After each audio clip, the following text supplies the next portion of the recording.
Hi, good afternoon, everybody. Thanks for joining the session with us. Let me just cover the agenda items. We'll certainly talk about the dashboard organization, how the layers are done, the two-level hierarchy, the new features that we have recently introduced in version 2.2 and 2.3 of the software. We are going to talk about the automatic and manual device naming for access points as well as clients. And then we have also enhanced the device forensics feature. We're going to talk about both AP forensics and client forensics. And our dashboard does allow users to create multiple locations. So many times we've seen, there's some confusion around when to create and when not to create. And then also there are sometimes problems and solutions that are shown on the dashboard which may be outside of your control, and we've added capability to be able to hide and unhide those issues as well. The dashboard, as you can see, is organized into a two-level hierarchy. At the very top level, you see all of your locations listed. We have, at this point of time, selected Wyebot Knowledge Park as the location, and under that location, you see all of your sensors listed. If I click on the left sidebar, I can see the other locations over here. And if I select any one of these sensors, then I can go down to that level, which is the sensor level, by clicking on any one of these sensors over here. And then we can look at many of the things that are shown under the sensor level. So that is the main two-level hierarchy thing that we're talking about. One thing to note over here is that the view that you see over here is going to be an aggregated view of all of the access points, all of the clients that are seen by all of the sensors belonging to that location. As an example, here I see a total of 46 access points. If I select one of the sensors here, I can see there are 39. I go back to the top level by clicking here, Knowledge Park, and I can select the other sensor, conference room, and that one also shows 40 access points. But the combined number of access points over here is 46, which are the unique access points seen by both of the sensors. One of the other things that goes alongside over here is this filter icon. You'll notice that every tile has a small filter icon, which when you click on that says My SSIDs. If you apply this filter, it'll actually restrict the APs and the clients to the ones that belong to your organization. In this case, it has now filtered up, and now we can just see the access points that are, relevant for our location over here. On the other hand, if I were to remove this goes back, and I can see all of the APs that are, up and around here, whether those are in the lab, our neighbors, any and all of that, we can see those. Let me also now move over to the new features that actually we have introduced in version 2.2 and 2.3 of the software.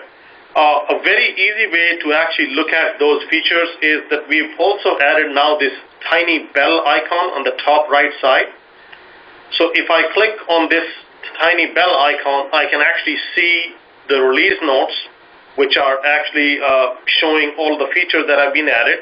And I can actually go to version 2.2 over here, and we added a ton of features in version 2.2, including network test graphs, historical issue details, enhanced details on the test results. We added ability to automatically create network tests. We also added support for iPerf version 3 and enhanced the automatic naming of clients and access points. And we'll cover each one of them shortly. So let's first take a look at the network test graphs.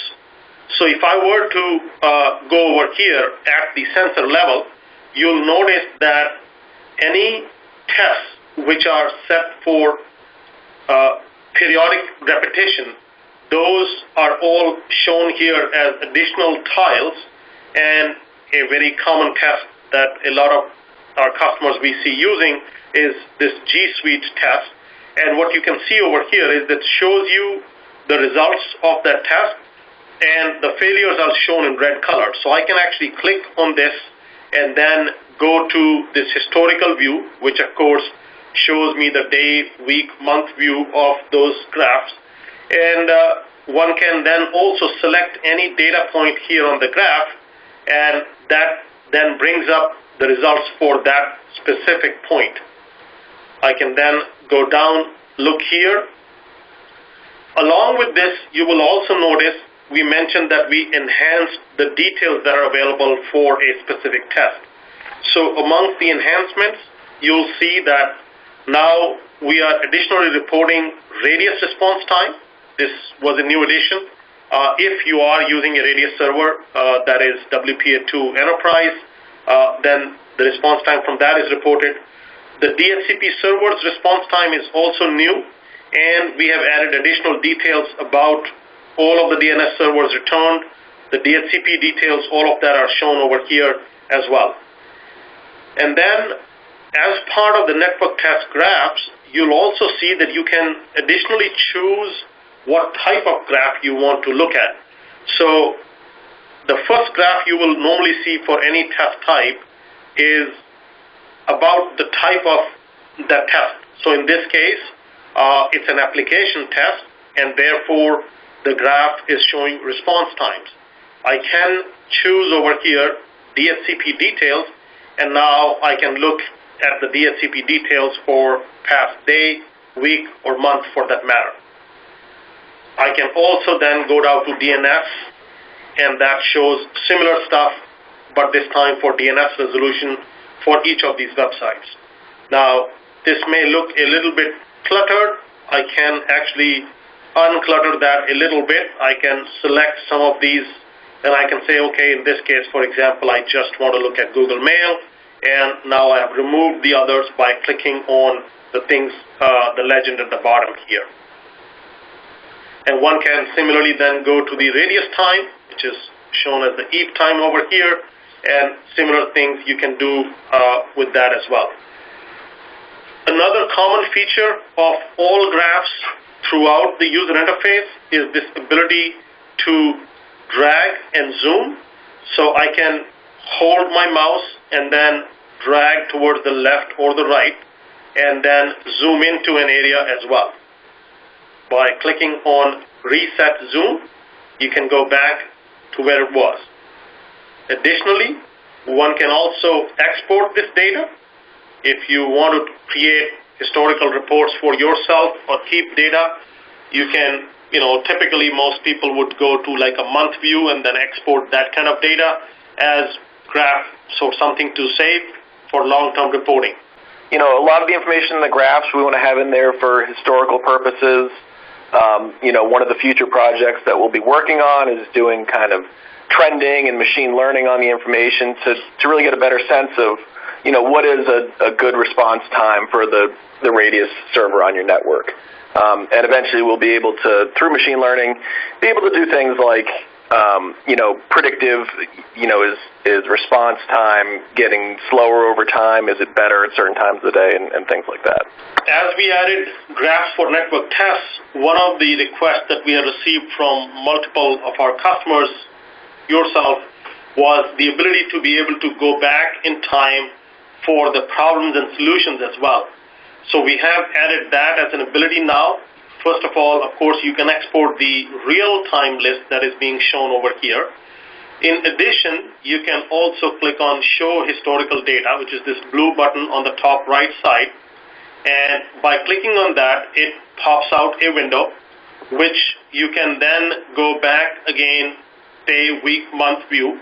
If I go here, I can now go and select a time from earlier this week. This was noon time, 2 days ago. I can go click here, and then I can see the issues that were happening on Tuesday, November 19th at noon time.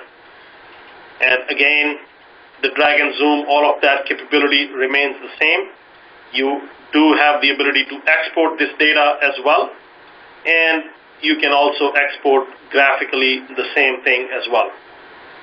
And if you wanted to filter these, you can certainly, click on any one of these, and, by clicking over here as well, you can do the same thing as well. You'll notice over here that one of the issues over here is hidden. Now, why did we add this capability? A lot of our customers told us that sometimes there are issues that show on the Wyebot dashboard, but it's outside of their control. So, as an example, let's say this particular issue, which is saying that access points operating on channels other than 1.611 have been detected. Now, in this case, as a matter of fact, for us, these are our neighbors.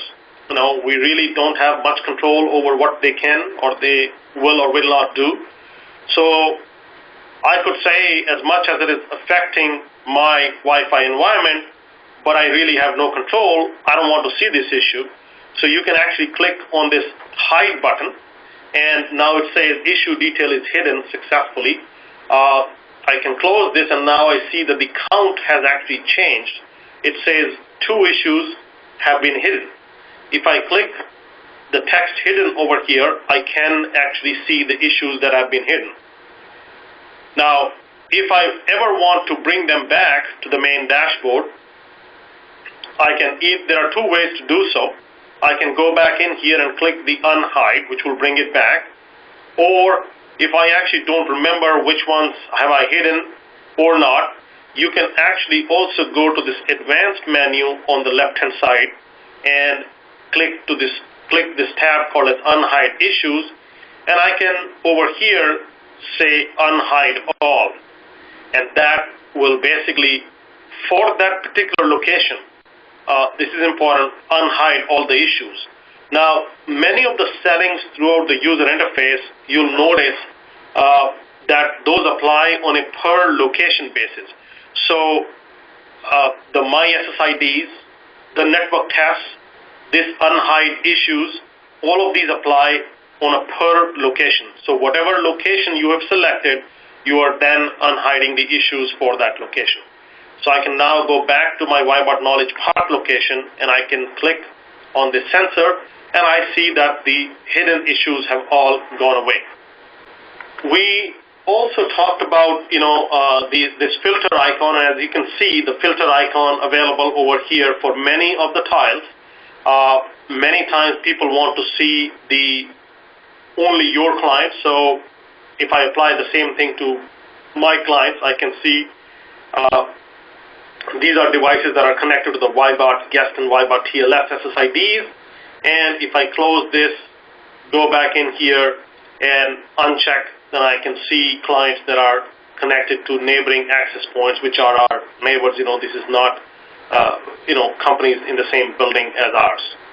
As we move to network tests, there was a couple additions that were done over here. One of the major one was that there is this Wi-Fi performance test, or the iPerf test. We added support for iPerf version 3. This may be relevant for those customers who have their own iPerf server, but for anybody else who was using multiple Wyebot sensors to run the Wi-Fi performance test, it may not be that relevant. Only if you had your own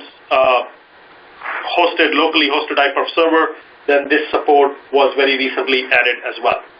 So the Chromebooks test it's essentially a test which does a ping, simple ping to many of the websites that Chromebooks would need access to. So essentially, Google accounts, clients.google.com, policies, download.google.com, safe browsing. These are many of the URLs that Chromebooks often need access to. So if you are using Chromebooks in your school environment, this can be a very useful test. And all this is doing is it's a one-time set it and forget it kind of a setup. Under the schedule, you can see that we are saying run this profile every 15 minutes, which, by the way, you can change to whatever frequency you would like to, 10 minutes, 15 minutes. This one is set for every 15. And I can choose what SSIDs I want to use as well. So quick recap on the network test is that any network test can be done on wired or wireless interface. there are many of these available. So if I choose the application test, for example, I next select the interface, wired or wireless, and then I select the SSID that I want to run the test on, and then I can put in the what sensors and then what URLs I want it to ping or go to for the application test. We did, as a reminder, we did do a training specifically on network test earlier in June this year. It may be helpful for those who haven't seen that. We primarily covered network tests in that training, and the video recording is available. Please reach out, to us, and we can send you a link to that recording. Okay, going back to the main dashboard over here. So one of the other features that we also added was we added additional details on device forensics. So those who have been with us for a long time will notice that this used to be called as client forensics, and now it is labeled as device forensics. The reason being that now you can do the same thing on access points as well. So as a matter of fact, if I click on this access points tile, you'll notice that to the left of the access point, there is also the same or familiar magnifying glass icon. And I can choose any access point, and I can click on this magnifying glass icon, and it'll give me a very logical view of that access point. So here you can see it shows me both the radios and the SSIDs that are configured on that access point. For your own access points, and if you already know the configuration, this really becomes handy when you have unknown devices. As an example, if I click on this on high precision, if I go over here, I can see that, okay, this is a printer, likely, it's an HP printer that is in my environment, and with the help of the SSID name, I can usually get an idea about, what this device is. Additionally, the signal strength information can tell you how close the sensor is to that device, and many times people want to hunt them down, whether those could be hotspots or, hosted by somebody within your premises, and you can hunt them down. So a lot of our K-12 customers have asked for some sort of a hotspot detection signature or a tile, and we are investigating that and scoping putting that into an upcoming release. In the meantime, as Anil mentioned, you can use that access points tile and the device forensics to get more information about clients devices that you see out there on your network. One other thing actually that I want to talk about also is we also worked a lot on naming of devices. So naming basically means both kinds of devices, access points as well as clients. So what you'll notice is that a few vendors actually support naming within their beacon. And there are 3 or 4 different ways, that access point vendors support naming.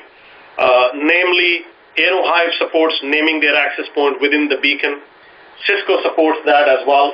Meraki used to support it, has disabled it now, but if you call their support, they can enable that for you.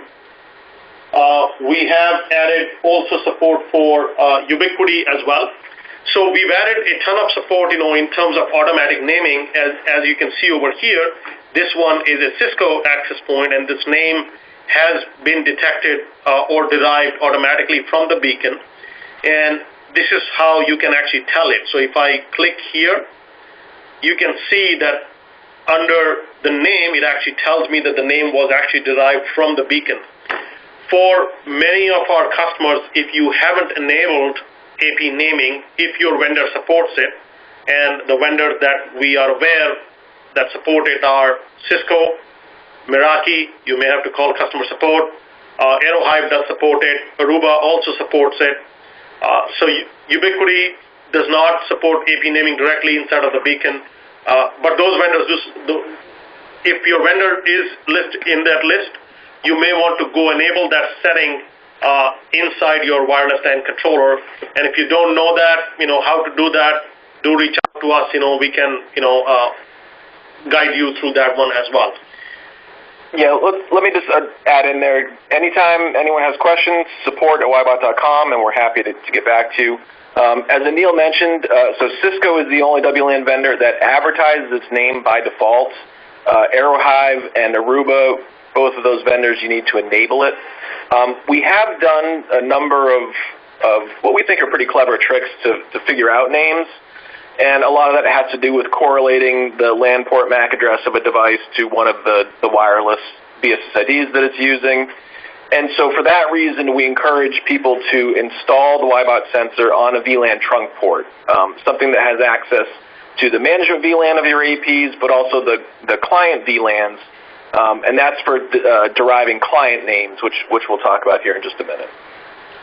Thank you. And as you can see, as just Mike mentioned as well, this particular name for the Aerohive access point actually has been derived using DHCP snooping. So the sensor is capable of doing DHCP snooping. And in this case, we basically derived first the SSIDs. From that, we derived the LAN port MAC address. And from the LAN port, we then figured out the name of your access point as well. We continue to add more automatic intelligence, clever tricks, so that the goal at Wyebot remains that it is as simple to use as possible and that you do not have to do any configuration. Now, the second piece of the naming is for clients. So for clients, there are multiple ways, again, that we use to derive names for clients. The first and foremost is the name derived from an 802.1x handshake. If you are using WPA2 Enterprise, that is radius-based authentication for your wireless LAN, then it will be easiest for us to derive the names, and you can see those as an example. Here's a gentleman, works here at Wyebot, and the name asfast@wyebot.com, is the name that was derived using the 1x handshake. Many schools, we know, they don't use 802.1x, so now the question is, how can they benefit from automatic device naming? For those people who are using a password-based SSID, WPA2 personal, more technically, the solution is that you put the sensor on a trunk port. And by doing so, we will be actually able to see that as part of the DHCP snooping, the names of those client devices, and we will learn them also over a period of time as well. So, and then if that doesn't work, there are two other methods. This method, which is the manual method of one-by-one naming, my least favorite one, but it does exist. If you want to do so, does not scale very well. Another method which is still manual but can scale is if you go under management and then go into client names, you can actually import a CSV file containing MAC address and device names. We have seen a few customers who have firewalls from Palo Alto or Sophos or any of the others, and they have an ability to export that data from their firewall. If you do have one of those, that would be one way to export the names from there and then import into the Wyebot dashboard over here. One of the advanced features that we recently added is this capability for downloading a packet capture file. It's called as trace download. Most of our K-12 customers would not need it. In case, there ever comes a situation where you are working with your wireless LAN vendor and you have a device that is repeatedly not connecting, and there is kind of finger pointing going on between the AP vendor and these, device manufacturer, IoT device manufacturer. In those scenarios, this feature can really come in handy. It's simple to use. You just click here and say Start Download. You select which sensor you want to download a packet capture file from. In this case, let's just choose the conference room sensor. I then next select the radio from which I want to download the packet capture file. Let's keep it at radio 1 over here.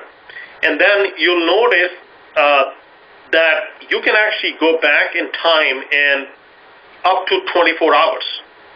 And so let's say if I want to say I want a packet capture file from 4:30 in the morning. I go here, choose that start time, and then I can choose how long do I want the file to be. I'll just make it 10 minutes. And I just hit this create button, and the cloud interface says request received. Essentially what is happening in the background here is that this cloud interface is going to send a request down to the sensor to ask it to send the file from 4:30 for 10 minutes.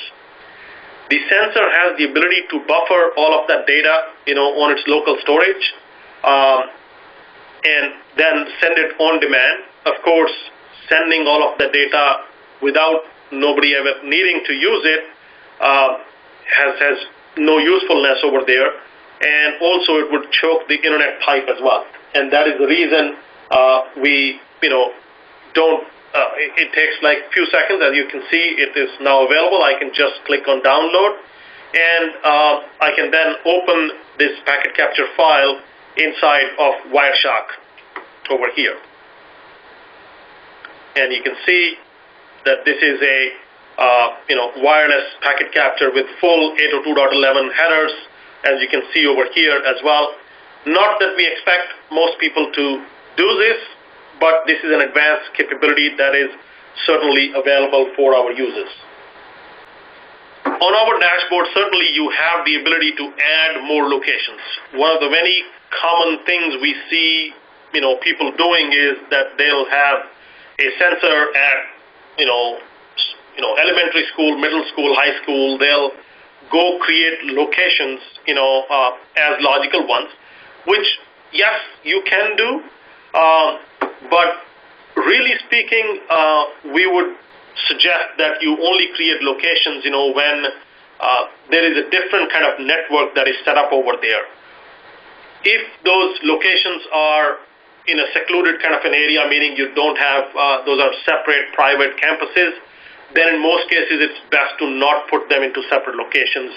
Why? Because then you wouldn't have to configure the SSIDs again, you wouldn't have to create the network tests again, which are all location specific. If you do create multiple locations, then you'll have to confirm the SSIDs again, you'll have to confirm the tests again. One enhancement that we have received from a few people, who have valid reasons to create multiple locations is that they want to be able to copy tests from one location to the other. We are working on that, and we will have something available over here where you'll be able to say, copy this test from this location to another location, and then you'll go, reconfigure that test, if you want to change the SSIDs, etc. But in most cases, our concept of locations is really tied in to SSIDs. If the SSIDs are the same for your elementary school, middle school, whatever locations you may have, then it may be best to keep everything under one location, and then you can actually rename the sensors appropriately. As an example, like when we go here, we have actually named the sensors as conference room and cafeteria. And if you don't know where to do so, it's easy. You go over here under sensor config, and I can select this sensor, and in here I can put in a name for that sensor. And that's what will actually show up in the top level dashboard over here. So Bluetooth traffic, at the moment, we do intend in the long term to add a tile over here, which will be like a Bluetooth tile. More important than simply identifying the Bluetooth devices is, are they causing any kind of interference or not? And that actually is covered. We now actually have, looking for it over here, okay, there we go. We actually have signatures, which will detail if there is any kind of non-Wi-Fi interference, not just Bluetooth only, because that could be, like this one is from a microwave oven. It could be cordless phones for that matter. It could be jammer, anything like that. And we do show that interference today. We have, of course, added a whole bunch of signatures since the last release as well. I did not specifically go over which signatures, but that we have added. As far as the device forensics capability is concerned, this applies a lot more to clients. So you can actually, just like access points, you can click on a client as well, and that lets you go back in time and look at that specific device. This is probably my phone over here, and I can go back and look on earlier this morning or yesterday around 5 o'clock. Okay, maybe it was having low signal strength and high retry. And this top section shows you the capabilities of those clients. This one is telling me that the client is capable of both 2.4 and 5 gigahertz. And of course, the name of the device and the SSID status and all of that is shown over here as well. The other thing which is very valuable for schools and colleges is this Wi-Fi client distribution. So this tile is very valuable in determining what percentage of your clients are actually connecting to the 5 gigahertz band versus the 2.4 gigahertz band. And if your school supports a BYOD environment, that is, you have a guest SSID where students or teachers, they can connect to a guest network, those are the devices which you don't know of the capabilities of. So by having Wyebot sensors, scattered across your district or the campus or buildings, and you can actually have the Wyebot system learn the fingerprints of those devices. And when we are learning the fingerprints, of these devices, we are actually listening to the airwaves. We are not relying on what they are saying in the probe request or association request. We actually see whether the device ever transmitted, on what channel did they transmit, and based upon that, we develop the fingerprint. So in this case, you can see that there are, almost 50-50 distribution. Half of the devices are on 5 gig, but the other half are not. And of that other half, almost 40% are capable of connecting to a 5 gig network. Now, in this case, if I actually close this, actually before closing this, I should say, I can actually click on any one of these as well to show me what are those devices. That's one way I can look at that stuff. Many times, if you are located in a dense neighborhood again, the filter icon over here would help. So I can actually click this filter, and you can see that all of the devices that belong to Wyebot here are all on 5 gigahertz, and there is nothing. So our environment, of course, is optimized over here. But if I remove this filter, in our case, all of this other chatter is caused by our neighbors. They do have devices that are connecting to 2.4 and limited devices, etc. as well. But in a school environment where you do have devices that students are bringing in on their own, whether those are their own iPhones, etc., then this information can really come in handy. And based upon that, I know also most AP vendors, they support some form of band steering, band navigation, depending upon what vendor you have, they give it different names.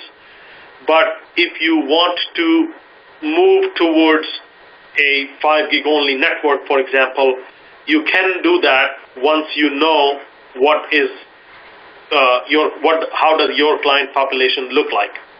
If we look at this Wi-Fi networks tile, this is a SSID or network level view of the network. Of course, there is this plus sign over here, and you'll also notice that actually from here as well, you can go into the device forensics view as well. So if I click over here, I can go back and I can see that this SSID is actually coming from another AP which has 3 other SSIDs configured. So this can be very interesting, Again, for your own known access points, you may not be very useful, but this is where the unknown devices is where this can really come in handy. And you can look up, other devices which are not belonging to your, like I can see there's a whole bunch of printers over here. There's a Vizio TV that is, sending out stuff, to the Dunkin' Donuts close by. So that kind of a view, which is an SSID level view, you can get here from the Wi-Fi network tile. Again, if I apply the filter, it goes back to, it shows me only now our SSIDs that we are using here for testing purposes. One additional thing around my SSIDs, so this, what the system does is, as you plug in the Wyebot sensors, they will automatically detect the strongest signal around them. They will automatically configure their radios to, start tracking those SSIDs. What happens is you'll notice that this small exclamation mark is over here. And the reason for the exclamation mark is, as much as the Wyebot system does its best to attempt to find out what are your SSIDs, there can be situations where the attempt could be incorrect. And that is the reason for showing this exclamation mark and asking you to confirm that whatever we believe are your SSIDs are yours or not. And as part of this exercise, you can do two things. You can go and put in the passwords for the SSIDs, credentials for those, and you'll notice that after you put those credentials, this configured checkbox will start showing up over here, and you can thereafter hit confirm. And once you do that, then each of the sensors actually gets a list of those SSIDs. I have actually gone over to sensor config and then radio over here, and then you'll see that it'll actually get this list over here and make sure that the sensor continues to track that SSID and does not go to a neighbor's if that becomes stronger by any chance.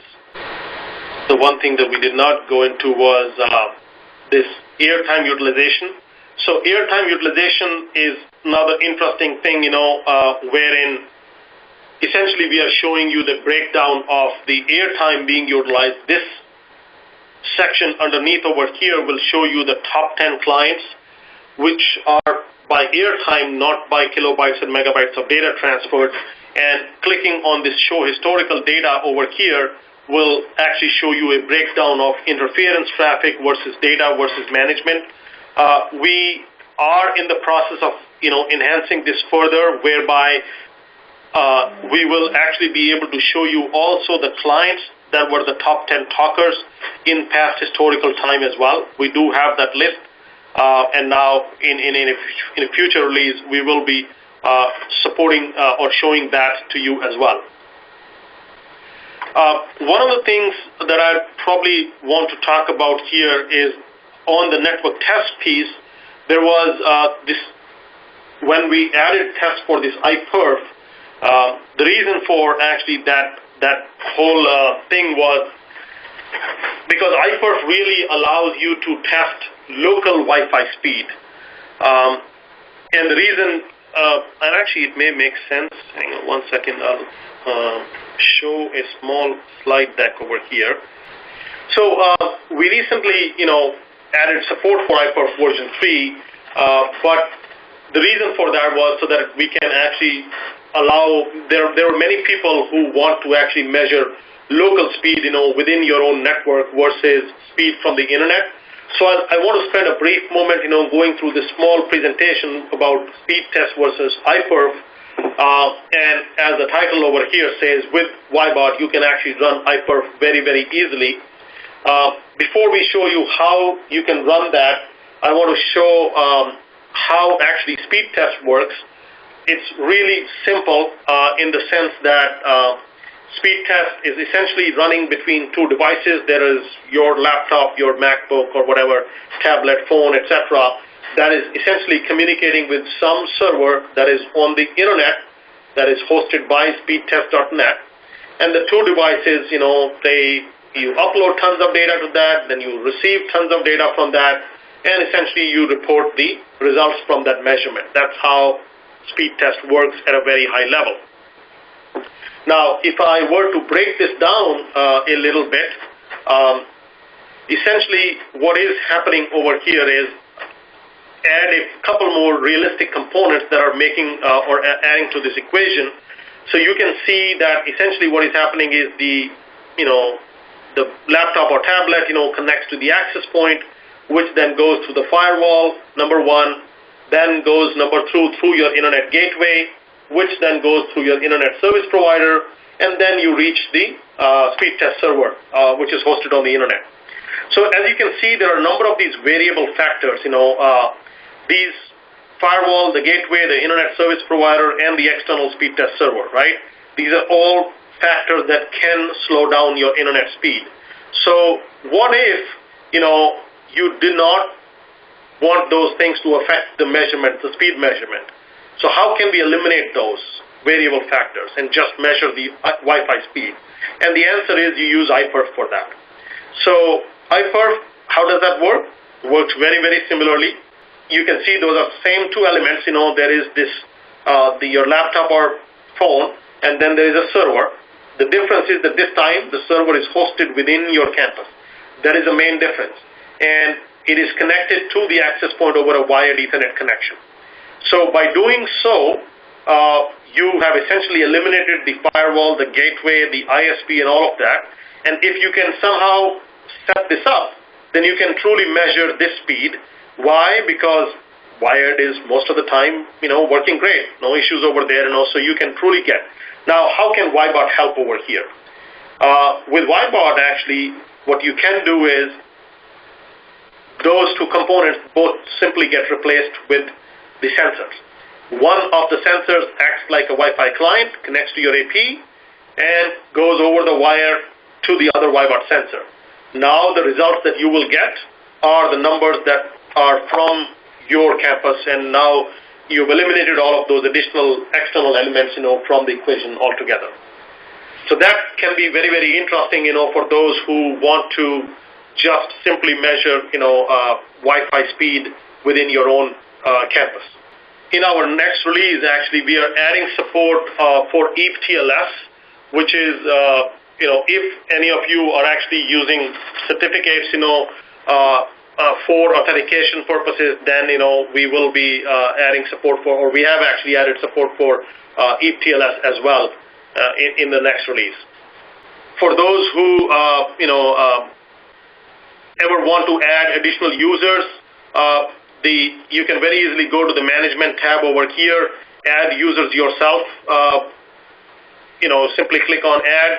The one thing about users is certainly that you can add a limited user as well, meaning if you do so, you can say, I want to limit this user, just so that he, can only manage, he or she can only manage this particular location. And again, those settings get applied, for that user. They can run tasks, etc. for that location, but will not be able to look at anything else. Otherwise, you can create a default admin level user, and they will have access to all of your locations. They'll be able to add users and delete users, etc. as well. If you ever do want to move sensors, from one location to the other, you can go under the management tab over here, select the sensor. So if, for example, I have these three sensors here under the Knowledge Park location, I can select this location, then I select the new location where I want them to be moved into, and I can go over here, just simply do that and hit apply. I'm not going to do that over here, but that is how you can actually move the sensors from one location to the other. The other thing regarding network test and the notification, many people want to get notified. One of the key features of our solution is that you can get notified via alerts. So if you want to do so, the first setting that you would want to do is that here under network test, you want to enable which users will get notified. And you can select all over here, hit save. Once you do that, then those users are basically listed and will get an email alert, on a network test failure. Similarly, for alerts as well, same thing, you can do that as well. Actually, one of the, since we're talking about alerts here, one of the things I'd like to talk about also is a very interesting alert. We have, of course, a whole bunch of alerts that you can enable, specifically on a per sensor basis, but the sensor unreachables, some of our customers have mentioned to us, that, hey, I want to get notified if the internet goes down. Now, some of you may already have other means of getting that notification. We added that for those that don't have this capability. So if you enable this alert, you will actually get an email alert from our cloud interface. And the reason that is important to understand and emphasize is that it's not a chicken and egg problem, because one could argue that if the sensor is down and if the sensor is the one that is generating the alert, how would the alert actually get out? So this alert is generated by the cloud interface, and the sensor is continuously sending a heartbeat to the cloud. If the heartbeat is not received by the cloud and you have this alert enabled, then you can actually get an email alert that something has gone wrong with the internet, at your location. So especially people on the East Coast or anywhere where it is snowing, you have a power outage, then, you can be alerted via this. As far as 802.11ax, we will be definitely adding support, today. So there are two things, one, you can certainly run network tests against an 11ax access point today because, Wi-Fi 6 is backwards compatible to Wi-Fi 5, which is what the APs have, 4 spatial stream, 4x4 radios, so you can do that. That's number one. Second is identification of 11ax access points that we will be adding as a software feature support in a future release shortly within the next 3 to 6 months expectedly. And then lastly, we are exploring right now how we can add support for 11ax as on the existing hardware in terms of with a hardware upgrade as well. So that is something we are looking into actively, and definitely we'll keep everybody posted as we make progress in that direction. The nice thing though is Wi-Fi 6 is going to be backwards compatible with 11AC and all the previous Wi-Fi versions. So we'll still be able to detect and report information about Wi-Fi 6 clients and show that to you on the dashboard. And again, we'll try to do these kind of on a periodic basis to not only familiarize new people with the platform, but also to show new features that we put into the releases. We're continuously updating the platform and new things get in there. But also best practices, like again going back to putting the sensor on a VLAN trunk port with access to your wireless VLANs, so we can pick up the wireless client names, but also the management VLANs of the APs, so we can figure out their names as well. So little tips and tricks like that we'll try to share with you as we kind of go along. And I think our sales teams many times like to point to this tiny gift box icon on the top.